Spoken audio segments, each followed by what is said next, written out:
Pessoal, muito boa noite a todos que estão aqui, Salão de Estudos, Centro Espírita Vinhas do Senhor, aqui em Pouso Alegre. Essa noite quente, né, de Pouso Alegre, nós estamos aqui. E a todos que estão nos acompanhando aí de casa, através das redes sociais, sintam-se como se estivessem aqui conosco, presentes, sentindo o calor humano presente aqui neste local. Fechando os olhos, como é de nosso hábito, relaxando o corpo, situando o pensamento no agora, buscando esquecer o que nos aconteceu durante esse dia, buscando não pensar naquilo que nós temos a intenção de fazer ao sairmos daqui. A atenção total ao momento facilitará e muito o nosso intercâmbio. Muito facilitará o ganho do conhecimento e as energias positivas dos nossos amigos espirituais com facilidade encontrarão a sintonia imprescindível para em nós realizarem o seu trabalho santo. Nós somos profundamente agradecidos a Deus. Primeiramente pela vida, em segundo lugar, pela oportunidade de aqui nos encontrarmos, encarnados nesse momento que a humanidade vive. E também, como não, agradecidos estamos pelo presente que o Pai nos concedeu em nos oferecer a doutrina dos Espíritos como guia seguro para nossas vidas. Sintamos a paz reinante neste local e guardando essa paz conosco, paz que o mundo não pode nos dar, damos por iniciada a reunião dessa noite. Que Deus nos abençoe. Que assim seja. Pessoal, o livro Céu e o Inferno, capítulo de número 3. Livro esse escrito pelo nosso codificador Allan Kardec. Hoje vou conduzi-los até o céu. Capítulo 3, o céu. É um capítulo, de certa forma, grande. Não sei se vai dar para nós terminarmos ele no dia de hoje. Caso não dê, não tenha a mínima importância, na semana seguinte a gente faz a conclusão. Mas pelo menos iremos iniciar o estudo a respeito do céu, né? E céu que está falando aqui, não é o sentido do céu que a gente olha, né, para cima. Não aquele espaço que está presente, né, de um horizonte ao outro. Quando falamos em céu, o mais comum é pensarmos dessa forma. Aqui, Kardec não aborda esse tipo de céu, embora fale um pouquinho sobre ele aqui no começo. Ele fala aqui do céu no sentido de paraíso, ok? Mas de início ele começa definindo o céu, que foi aquilo que eu acabei de falar para vocês. O céu seria esse espaço acima das nossas cabeças, esse espaço grande que vai de um horizonte até o outro. E é uma palavra que tem origem latina, que por sua vez veio do grego e significa justamente côncavo. E é verdade, né? Olha que coisa interessante. Quando a gente olha para o céu, a impressão que nós temos é que ele é uma imensa concavidade, estando a Terra aqui no centro e o céu nos envolvendo como se fosse uma coisa côncava. Os antigos, como eles tinham um conhecimento muito deficitário a respeito da natureza, a respeito da astronomia, que é o nosso foco aqui inicial, eles obviamente tinham ideias bastante primitivas a respeito desse céu aí. Por exemplo, falava-se muito há séculos atrás, ou até milênios atrás, que existiam 7 céus superpostos. Cada céu sendo composto de uma matéria transparente. Os muçulmanos acreditam na existência de 9 céus. O O famoso astrônomo Ptolomeu, que viveu no século II depois de Cristo, lá no norte da África, no Egito, falava da existência de 11 céus superpostos, cada qual tendo ali uma função. Essa ideia, obviamente, inadequada nos dias de hoje, no entanto, serviu de base para todas as definições a respeito de bem-aventuranças e de paraíso. Porque nós sabemos que as nossas crenças vêm das nossas ideias, e que as nossas ideias vêm do conhecimento que nós temos. Como o conhecimento nesses séculos longínquos era esse, que existiam aí diversas camadas superpostas acima da nossa atmosfera, é justamente esse o conhecimento que levou à ideia de que os bem-aventurados, os bons, os perfeitos, os mansos, eles estão numa situação acima de nós. A própria crença católica crê em 3 céus. O primeiro seria aquele formado pelo ar, pelas nuvens. O segundo pelos astros, enquanto que o terceiro seria a morada de Deus, a morada do Altíssimo. E Kardec até comenta aqui, um tanto quanto irônico, né? Que coisa estranha. Ao invés de colocarem Deus no centro da criação, colocam Deus lá na periferia, lá nos confins do universo. Mas por quê? De onde que veio essa ideia? Veio de uma ideia errônea, através do que é o universo. Aliás, 2 erros básicos aí. Primeiro, que antigamente se considerava a Terra como centro do universo. A Terra era o centro do universo, ficava ali paradinha e tudo girava em torno da Terra.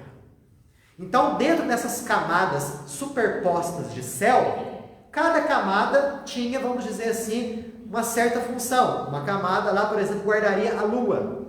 A outra camada guardaria o Sol. A terceira camada guardaria as estrelas, os cometas, e por aí vai. Os antigos pensavam nisso, que a Terra era redondinha, aliás, plana, não é verdade? O centro do universo ali, e tudo girava em torno dela. Mas é claro, o conhecimento ali era escasso. Eles olhavam o Sol nascer no leste, se pôr no oeste, a ideia mais lógica é, o Sol gira em torno da Terra. Só que isso depois foi provado que é uma falsidade. A Terra é um grão de poeira no universo. Então, qual é a ideia que Kardec quer passar aqui para a gente? Que as nossas crenças vêm das ideias que nós temos a respeito de como que as coisas são. E a partir do momento que nós ganhamos mais conhecimento, obrigatoriamente as nossas ideias têm que mudar. Mudando as nossas ideias, automaticamente as nossas crenças também têm que mudar. Ideias essas que eu acabei de falar para você, 3 céus, 9 céus, 7 céus, 11 céus. Para nós, em tempos antigos, séculos atrás, onde a ciência não havia progredido, era uma coisa muito lógica. Hoje é contraproducente, inclusive. Porque o que a ciência mostrou para nós? O que a ciência nos mostrou através da observação dos fatos? Que a Terra não é o centro do universo. Muito longe disso. A nossa Terra faz parte de um sistema solar. Gira em torno de uma estrela de 5ª grandeza, que é o nosso Sol. Que por sua vez é uma estrela ínfima, também um grãozinho de poeira frente ao nosso universo. Dizem por aí que só a nossa galáxia, a Via Láctea, conta por bilhões de estrelas. Só a nossa galáxia. E que o nosso sistema solar gira em torno do centro dessa nossa galáxia, que por sua vez não é das galáxias maiores. Existem outras, inúmeras, nesse universo. Então, quando a gente olha as coisas sob esse ponto de vista, sob essa perspectiva, a gente se pergunta: cadê o céu então? Cadê o paraíso? Porque falavam que o paraíso estava além das estrelas, além do limite das estrelas. Mas a astronomia nos provou. O universo não tem limites. As estrelas estão em tudo quanto é lugar. E embora daqui elas nos pareçam próximas, a distância de uma para a outra é descomunal. Para onde foi o paraíso? para onde que empurraram Deus. Quando a gente começa a analisar as coisas dessa forma, as religiões tradicionais se calam, justamente porque elas se imobilizaram em dogmas, justamente porque elas se imobilizaram num conhecimento que antigamente calava bem a razão, mas hoje em dia, de modo algum. Fica até a pergunta, né? Kardec não faz essa pergunta, mas aqui a gente pode questionar. Quando descobrirem vida em outros planetas? Como que fica a questão religiosa quando descobrirem, por exemplo, que outros planetas são habitados por humanidades como nós? Como que fica a questão da queda dos anjos que nos é passada? De Lúcifer, que veio aqui alçado à Terra. Como fica a questão de que a humanidade, ela simplesmente se restringe a esse grãozinho de poeira que é o nosso planeta Terra? Como fica a questão do pecado original? E depois quando a humanidade deixar de existir e os eleitos todos estiverem no céu e aqueles sofrendo no inferno, a grande maioria, o que é do resto do universo? Então são questões que as religiões tradicionais se enroscam em explicar, mas que a doutrina espírita, ela fala muito bem. Conforme a gente viu, essas descobertas científicas dão ao nosso pensamento outra classe de ideias, consequentemente, outra categoria de crenças. Até aqui. Alguém quer falar alguma coisa? Sim, Mariana, fala. Os estudiosos já estão dizendo que não é mais um universo, é um multiverso. São multiversos. Coisa grandiosa aquilo aí que a gente não imagina. E olha só que, quer dizer, se nós temos uma dificuldade de conceber, pelo pensamento, um universo infinito, imaginem um multiverso. Vários universos existentes ou coexistentes, até entrelaçados. Por aí a gente começa a ter uma ideia, uma noção da grandeza de Deus e da nossa pequenez. Não é? Sim. Daniel, quando eles falavam antigamente, que você falou dos 7 céus, 5, já poderia ser uma ideia de dimensão? Também pensei isso daí. Talvez aqueles indivíduos mais inspirados tivessem tendo noções dos diversos planos espirituais, mas que por falta de se expressarem, não terem, vamos dizer assim, uma base de conhecimento bastante sólida para se expressarem dessa forma, acabaram materializando isso daí. O errado foi materializado. Mas quando a gente aprende a doutrina espírita, os diversos mundos espirituais, os diversos planos que realmente vão se sutilizando da Terra para cima. Mas é algo material, mas não da matéria como eles pensavam, igualzinha a nossa. Uma matéria mais sutil. Mas talvez uma intuição daquilo que ainda estaria por vir em termos de conhecimento. Certinho? Daniel, Fala. Ultimamente está voltando espíritos que acreditavam que a Terra era plana no momento presente. Existe um movimento. Eu vi uma discussão de um pessoal nesse nível, eu não consegui continuar ouvindo. Existe. Porque o embasamento é pífio. Existe mesmo, terraplanistas. Exato, eles acham que a Terra é plana. Eu acho que eles tomam um chá de cogumelo. Na verdade, se fosse por aí, seria até desculpável, né? O cara delira e pensa dessa forma. Mas, na verdade, eles querem colocar um pseudo-pensamento científico, ou melhor dizendo, um pensamento pseudo-científico em uma coisa que já está mais do que passada.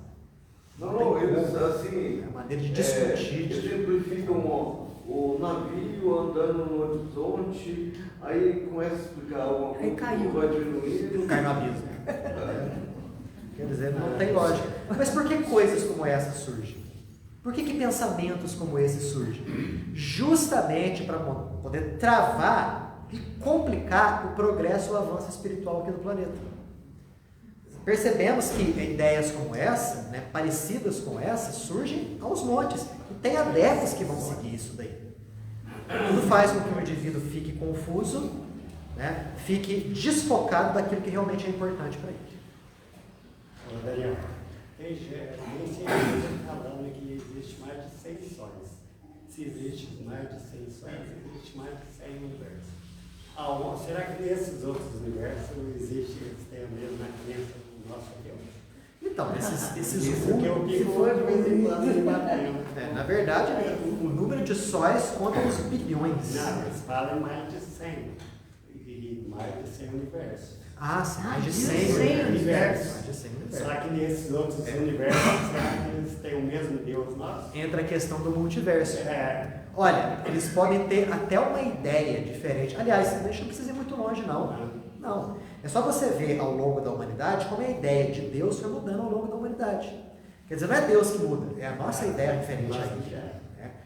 Considerávamos Deus antigamente como sendo uma pedra estranha, como sendo um trovão, uma árvore imponente. E hoje, nós já sabemos que Deus é a inteligência universal, causa suprema de todas as coisas. E não é a última palavra. Porque nós iremos evoluir e o nosso conceito de Deus vai se aprimorar ainda. Deus é o único dentro desses multiversos todos. Temos dúvida O conhecimento que a gente tem, a gente está no jardim da infância mesmo. Exato, no jardim da infância do conhecimento. Então, outras humanidades, obviamente, concebem a existência de um Criador, de um Todo-Poderoso. O modo como eles entendem, como eles concebem, não dá para a gente saber. Pelo menos por enquanto. Né? É para acreditar mesmo nessas teorias de mais sensação. Não. A distância da Terra, do Sol. Se a gente for levar em consideração, se a gente for sob o ponto de vista de que o plano espiritual é um plano material, e ele é, só que é um plano formado de uma matéria bem menos densa que a nossa, poderemos falar que esse plano espiritual é como se fosse um universo paralelo. Pode, né? Depende muito do conceito que a gente dá à coisa. Afirmações de universos de uma outra forma. São inúmeros universos. Há afirmações do Irã que falam em 7, os principais. Os outros são universos agregados. E que a Terra estaria no agregado ao universo, no 7º superuniverso. E eles afirmam lá o seguinte: esses universos são criados como se eles tivessem uma espécie de um limite naquilo que foi criado, mas dali para frente existe um espaço onde podem ser criados outros universos, ou seja, uma espécie de um vácuo, onde podem ser criados mais, a criação divina pode estabelecer outras criações. Vai saber, né? Quer dizer, a gente está ainda engatinhando em termos de conhecimento. O que se sabe com essas ideias todas é a noção que nós temos da grandeza de Deus. Por isso que nós não podemos reduzir Deus à condição humana. E querem reduzir Deus à condição humana como sendo um indivíduo que esteve aqui, que foi açoitado e morto numa cruz. Quer dizer, reduz-se Deus à condição de um ser humano. É impossível fazer esse tipo de coisa. É como se você quisesse colocar a água de um oceano inteiro dentro de um copinho d'água. Não tem como. E Daniel, nesses todos os universos, aí que você falar em número, que eu nem sei o número certo, todos esses universos, no conjunto, não é um universo. Se a gente for ver, aí a gente pode filosofar bastante. Todos esses universos pode ser um universo. Aliás, a palavra universo é interessante, né? É né? Numa diversidade. Universo. Bom, nós vamos falar agora, nós já vimos aqui que a própria ciência pôde deslocar a questão do paraíso. Onde é que fica esse paraíso, então? Que é prometido aos bons. Onde é que está esse céu que é prometido àquelas pessoas que são sensatas, que seguem os preceitos religiosos? A ciência já tratou de deslocar. Ele não se encontra além dos limites dos astros, porque não existe limite nenhum para os astros. Onde que ele se encontra? Vamos ver o que o Espiritismo nos fala. E Kardec começa a falar aqui, dando um breve resumo a respeito do que a doutrina espírita entende a respeito do ser humano. Começa dizendo aqui aquilo que todos nós sabemos, todos nós conhecemos. Que nós somos espíritos dentro de um corpo de carne. Que o espírito é tudo, o corpo de carne não é nada. O corpo sem o espírito é simplesmente um invólucro. O espírito sem o corpo, ele é tudo. Ele é a fonte da ideia, dos conhecimentos, dos pensamentos, das emoções, da memória, enfim, de tudo isso daí. Encarnados, esses espíritos formam o mundo corporal e nós, por enquanto, estamos fazendo parte dele. Desencarnados, os espíritos fazem parte do mundo espiritual. Daniel, aonde que está o mundo espiritual então? O mundo espiritual está além do mundo material? Não, gente. Nós estamos envolvidos pelo mundo espiritual. Estamos, mesmo encarnados, no mundo espiritual. Em outra vibração. Só que em outra vibração. Os mundos se interpenetram. Se né? interpenetram. É para lá e para cá. Perfeito. Se a gente for ver os desencarnados, o conjunto de desencarnados que estão aqui conosco acompanhando o estudo, eles estão no mundo espiritual. E nós também. A diferença é que nós estamos aqui envergando esse traje de carne justamente para sabermos lidar bem com a matéria que está presente aqui ao nosso redor, para fins de conhecimento, para fins de ganho de conhecimento e de melhoria de sentimentos. Só que tão logo a gente abandona esse corpo, passaremos a um outro nível de vibração. Então o plano espiritual começa da ponta do nosso nariz em diante. Nós estamos mergulhados nele. Não precisamos ir até ele. Já estamos nele. E a doutrina continua dizendo aquilo que nós todos já sabemos. Todos tivemos o mesmo ponto de partida. Olha que maravilha é. Nos mostra a grandeza, a justiça e a bondade de Deus. Porque nos coloca todos o mesmo início. Simples e ignorantes, mas com toda a tendência, com todo o potencial para sabermos tudo que existe. Nós temos todos, sem exceção de ninguém, esse potencial quase que infinito de conhecer, de progredir e de se expandir. Então, com o tempo, vamos ganhar conhecimentos, vamos ganhando novas condições, vamos ganhando capacidades, vamos ganhando percepções. E com isso, essas novas percepções, essas novas capacidades nos capacitam a sentir novas alegrias. Coisas que são interditadas aos espíritos inferiores. E aí vem o ponto máximo para a gente entender aonde que está o céu. O que Kardec nos coloca aqui? Ele fala, literalmente, que a felicidade é diretamente proporcional ao progresso realizado. Diretamente proporcional ao progresso realizado. Quanto mais a gente progredir sob o ponto de vista intelecto-moral, maior será o nosso ganho de felicidade. Então, se dois indivíduos estiverem aqui, lado a lado, e um tem um nível intelecto-moral elevadíssimo, o outro, o nível intelecto-moral baixo, um vai estar desfrutando de felicidades tais que o outro não consegue. E isso, estando ali, de braços dados, de mãos dadas. E o que isso significa? Significa que a felicidade é inerente às nossas capacidades. Guardem isso na cabeça. Porque o céu não é um local. O céu é um estado íntimo, interior. Independe do local onde você se encontre. Porque se o indivíduo tiver a consciência pesada, se o sujeito estiver sofrendo por dentro, se o cara estiver ruim, ele pode estar no maior paraíso terrestre. Ele pode estar lá nas Bahamas, em qualquer outro lugar desse universo, que ele vai carregar um inferno dentro de si. E se ele estiver bem, se ele estiver elevado, identificado com Deus, obviamente, espiritualizado dessa forma, ele vai carregar o céu onde quer que ele esteja.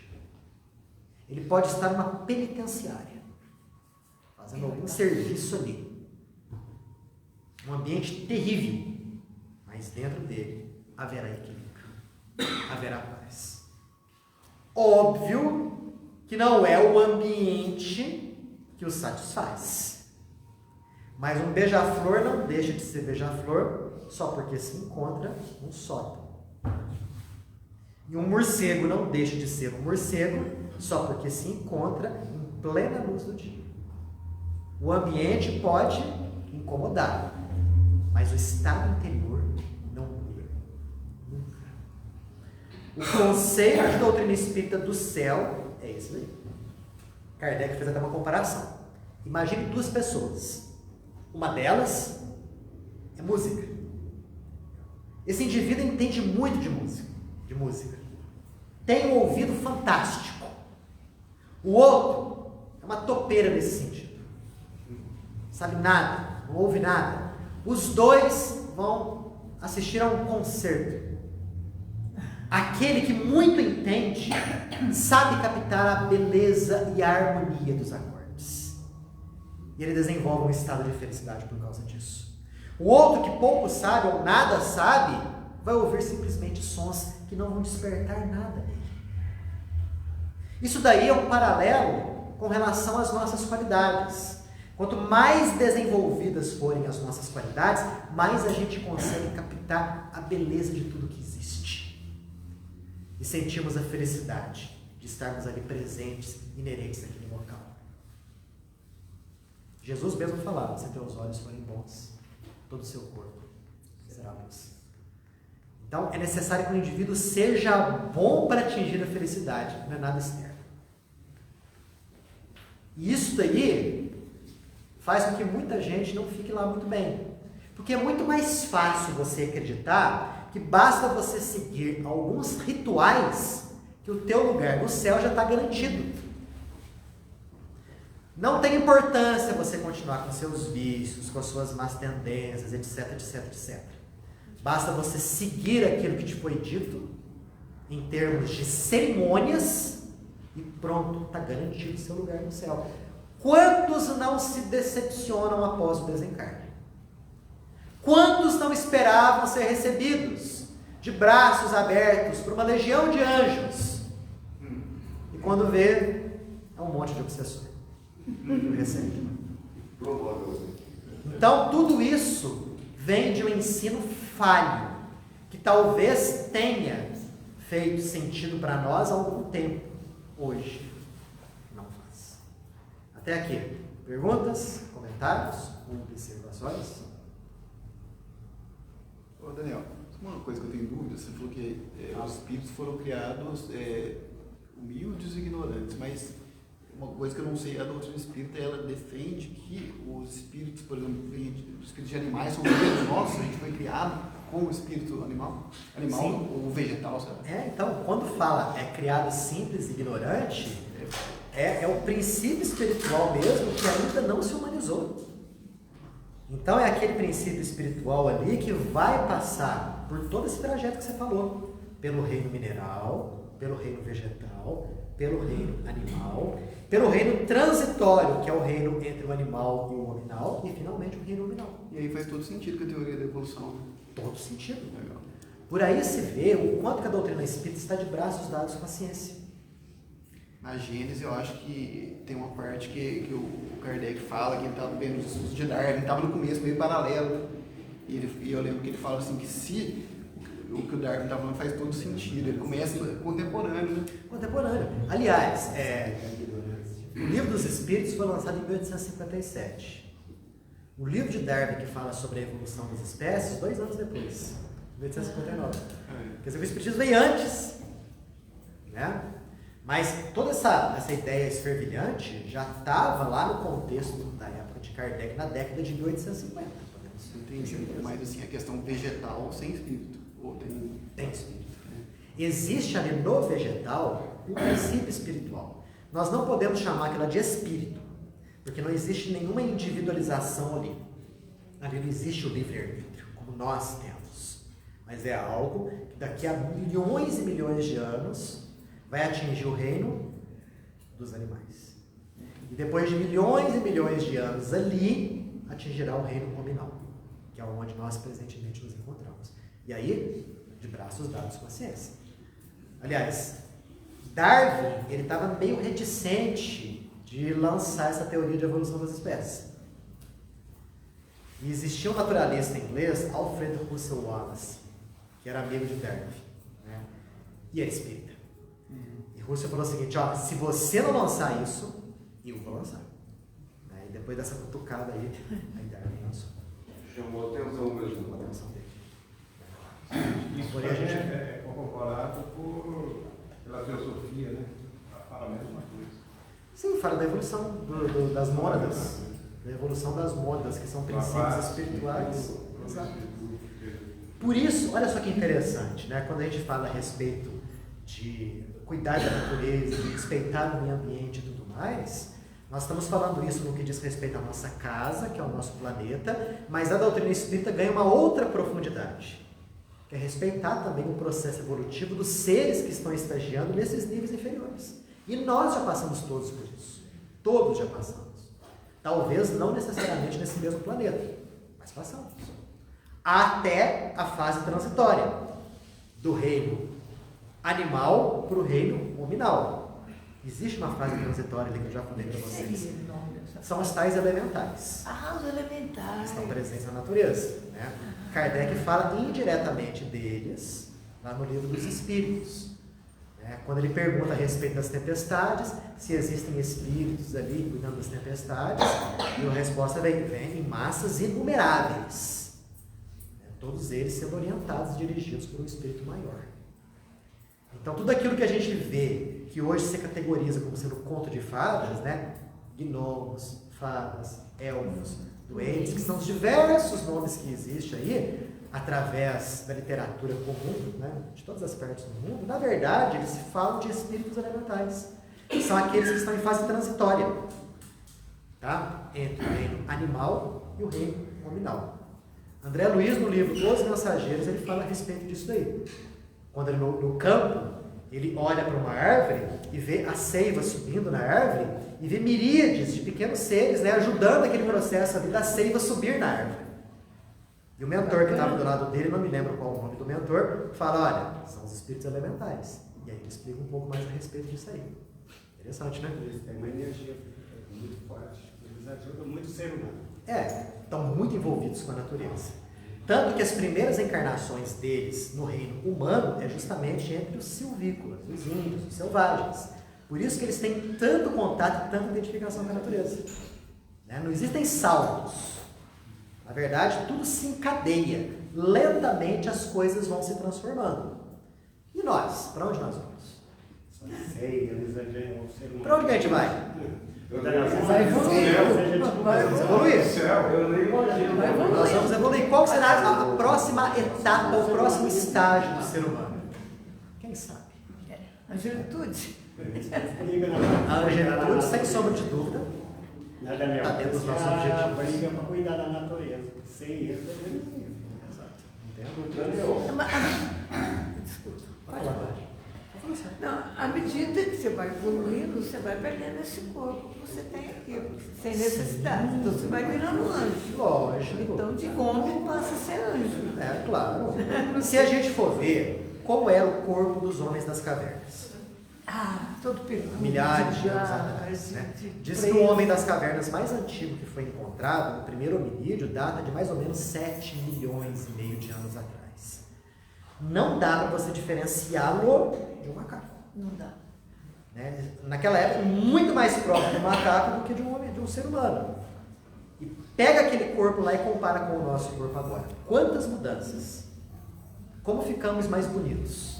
Mais esbelos? Né? Então a tendência nossa no futuro é justamente isso daí. Né? Quando Ramatiz analisa a humanidade do planeta Marte, E quando se faz a pergunta para ele a respeito dos indivíduos que estão numa idade mais avançada, os anciãos lá do planeta Marte, né? O que Ramatiz fala deles? Perante eles, o homem maduro aqui na Terra, adulto, é um velho, ancião e decrépito. Quer dizer, lá, o indivíduo que é portador de uma idade mais avançada goza de invejável saúde e disposição orgânica. Que os jovens aqui na Terra não têm. Lá provavelmente tem academia de musculação. Então, tudo isso daí faz com que a gente perceba o quanto que as coisas vão crescendo e evoluindo.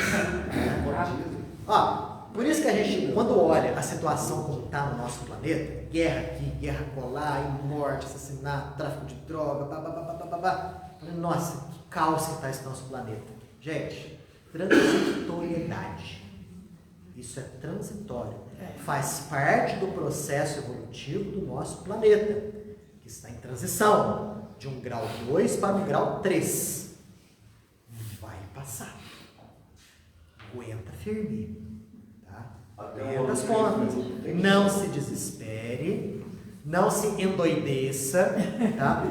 Não busque ficar alienado de tudo usando entorpecentes ou coisas parecidas. Foque no bem, foque no conhecimento. Tudo vai passar. Ok? Bom, então, criados simples e ignorantes, mas com aptidão para tudo saber, tudo conhecer. Jesus já falou isso? Jesus falou, claro, um dia sabereis fazer tudo que faço. Ainda mais. E muito mais. Ele só não falou quanto, Mas vai ser um dia. vai ser muito. Vai ser algum dia. Ele passou por isso, né? Vocês estão vendo por que Jesus não pode ser Deus? Ele não quis desanimar, gente. Jesus não pode ser Deus. Não tem como. Quer dizer que um dia nós saberemos tanto quanto Deus e muito mais? Nossa, tem jeito. Não tem como. Deus é todo poderoso. Deus é inatingível. Um dia saberemos tanto quanto Jesus e muito mais. Porque ele, Jesus, também foi criado simples e ignorante, como nós fomos. E ele transitou por todos esses processos aí que nós estamos transitando. E atingiu a perfeição espiritual em mundos que nem existem mais. Ele está em evolução também. E ele está em processo de aprimoramento. Porque Jesus é o governador espiritual do nosso planeta. E dizem que de mais 1 ou 2 planetas por aí. Tá? Na Terra eu sei que é verdade. De outros aí, não sei. Pode ser. Mas existem espíritos que têm a obrigação, a responsabilidade de governarem o nosso sistema solar. Então, esse tipo de espírito é um grau acima de Jesus. E existem aqueles que são superiores a esse ainda, que têm a responsabilidade de governarem certos sistemas solares em conjunto, um quadrante da nossa Via Láctea. E existem aqueles superiores que governam a Via Láctea. Agora imagina só, existem aqueles que governam 2 Via Lácteas, aqueles que governam o quadrante do universo. Dá até vertigem se você for parar para pensar, até onde que isso aí vai parar. Mas a nossa trajetória é essa. De simples ignorantes para gerentes do universo. Porque o dono é Deus. O que o Pai nos permite é gerenciar o universo. Nossa, já pensou? Olha, eu tenho ouvido em algumas palestras do Cláudio, da Maíse, eles deixam bem assim, certo, todos são criados simples e ignorantes, mas tem uma pequena parte de espíritos que tiveram boas resoluções e, assim, sim, claro. E parece que Jesus faz parte... Vamos falar sobre isso agora? Progresso como fruto do trabalho. Então nós progredimos não porque Deus olha um e fala assim, você eu vou fazer uma pessoa boa, você eu vou fazer uma pessoa ruim. Tivemos o mesmo ponto de partida. Depende agora das nossas forças, quando nós atingimos a condição da razão e quando nós ganhamos o livre-arbítrio, né? E isso daí simbolicamente está na Gênesis, lá da Bíblia, no primeiro capítulo, quando Adão e Eva são expulsos do paraíso. Isso daí é o símbolo do momento em que o espírito ganha a condição humana e passa a usar o livre-arbítrio para suas decisões. Então nós podemos usar o livre-arbítrio para as boas resoluções. O nosso progresso, então, é mérito do nosso esforço, do nosso trabalho. Então isso daí para nós ganha um apreço muito maior. Você ganha suas qualidades pelo seu esforço. Enquanto que os teus defeitos, os teus erros e tudo mais, quando a gente não busca vencê-los, a responsabilidade é inteiramente nossa. Então quando você fala assim, existem espíritos que fizeram boa parte de boas resoluções. Sim, existe, sim. O que não impediu deles serem imperfeitos no início, de fazerem vez ou outra assim, uma escolha assim, negativa, caírem na lei de causa e efeito, tudo mais. Não tem dúvida não. Mas que talvez eles tenham feito mais boas resoluções do que más resoluções. E aí evoluíram mais rapidamente. Perfeito? Esse progresso nosso pode ser adiantado ou pode ser atrasado, de acordo com a nossa vontade. Por isso que a vontade é uma coisa fundamental. Eu me lembro de um filme, qual que é o filme? Batman. Perfeito. Me lembro desse filme, em que ele estava sendo treinado por um sujeito, um ninja, né? Bruce Wayne, treinado por um ninja lá. E eles estavam tendo uma disputa de força. E aí, o sujeito que é o Batman, o Bruce Wayne, fala assim, olha, então aqui é questão de força. O outro cara falou o seguinte, a força não significa nada, o que vale é a vontade. Essa frase me chamou a atenção, e é mesmo. O que a gente faz sem vontade? E ele disse que eu diga. A gente pode utilizar a nossa vontade para coisas positivas, como a gente pode usar a nossa vontade para coisas negativas.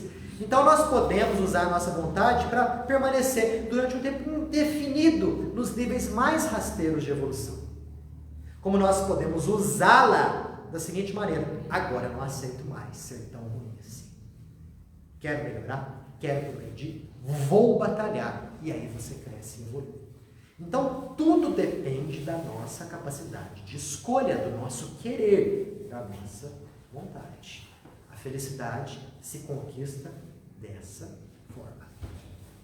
Tanto sob o ponto de vista intelectual, quanto sob o ponto de vista moral. Só que no nível que a gente está, dificilmente você vai encontrar um espírito que tem um nível intelectual igualzinho ao moral. É difícil. É muito mais comum, no nível que a gente está, encontrarmos o quê? Espíritos com um bom nível intelectual, com um grau moral baixo. Muito bom. Por aí você vê pessoas inteligentíssimas, cultas, mas moralmente deficitárias.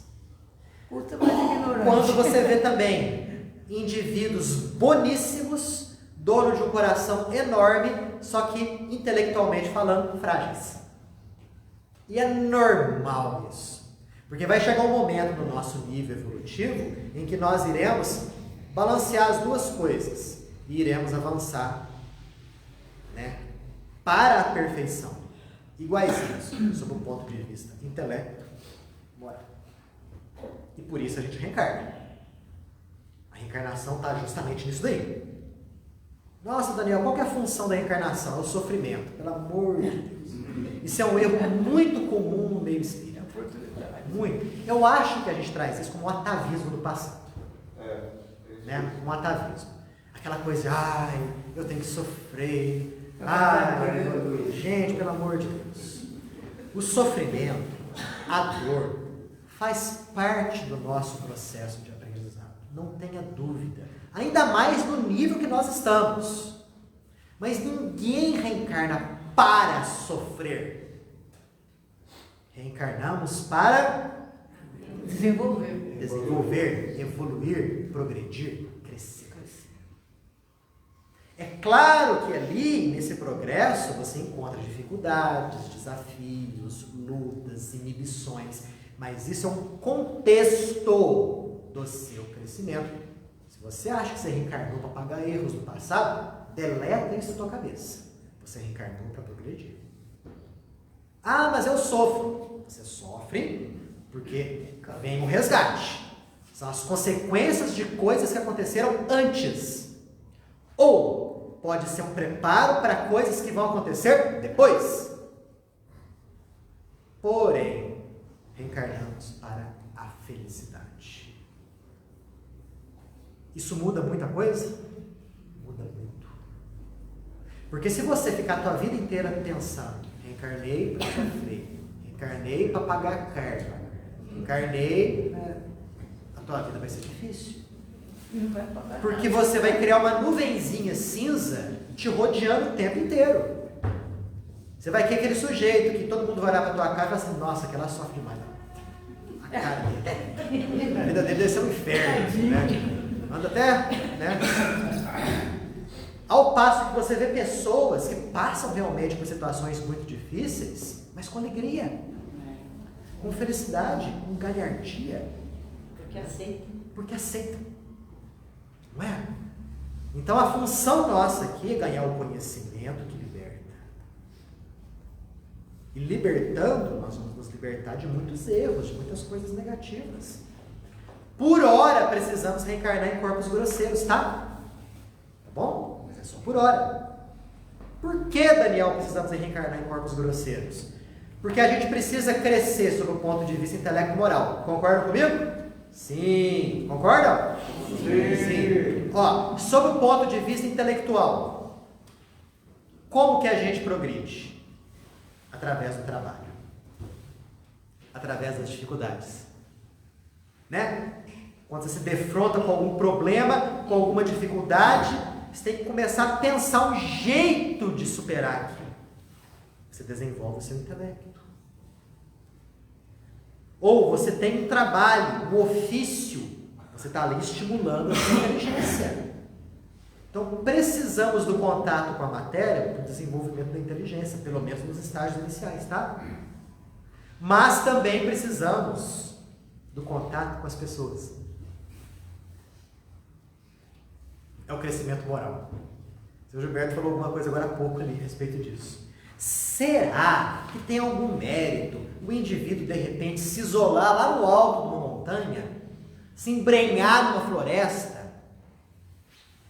para não envolver-se com a sociedade, para não errar? Tem mérito? Não. Sabe por quê? As boas e as más qualidades, benevolência, malevolência, caridade, egoísmo, tudo aquilo que você for ver em termos de coisas boas e tudo aquilo que você for ver em termos de coisas ruins, tudo tem por objetivo, tem por móvel as relações sociais. Tá? Se eu estiver sozinho no alto de uma montanha, eu vou estar desenvolvendo virtudes? Você está sendo virtuoso com quem? Com a grama? Com a pedra? Com o vento? Não. Você é virtuoso quando você é paciente com a pessoa difícil que está do teu lado. Aí você está desenvolvendo a paciência. Tá?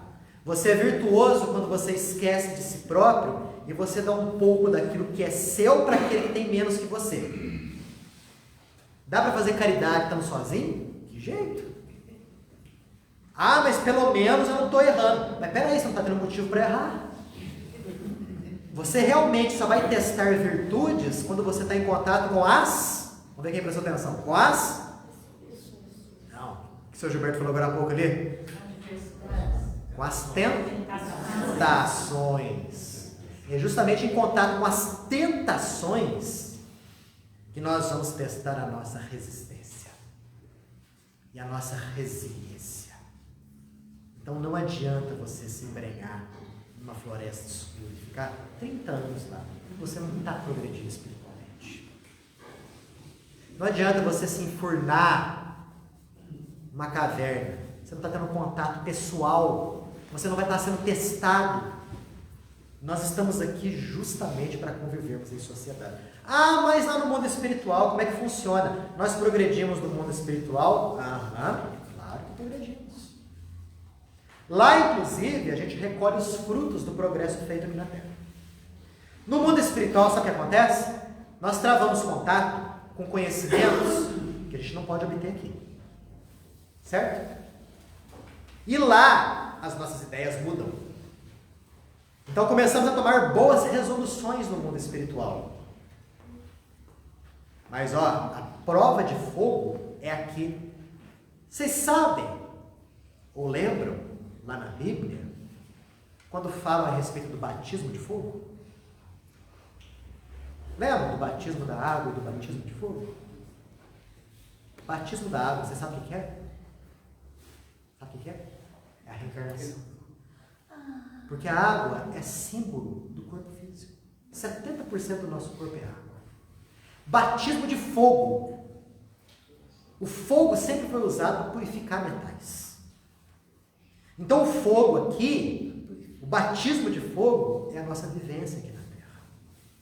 No meio das provas, no meio das expiações.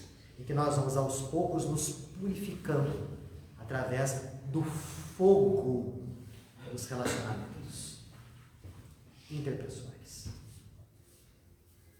No plano espiritual, a gente toma boas resoluções. Tá? Aqui a gente aplica as boas resoluções para ver se a gente aprendeu realmente. É como se lá fosse o estudo e aqui fosse a prova. Então são dois gêneros de progresso. Um lá, outro aqui. Quer dizer que vou ter que reencarnar sempre num corpo de carne? Não. A reencarnação em corpos grosseiros como os nossos tem um limite.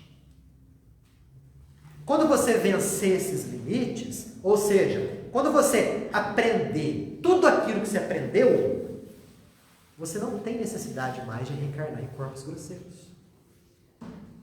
E aí o progresso será feito não em corpos grosseiros, mas em outros mundos, em corpos mais sutis, ou no próprio plano espiritual, nos dois locais.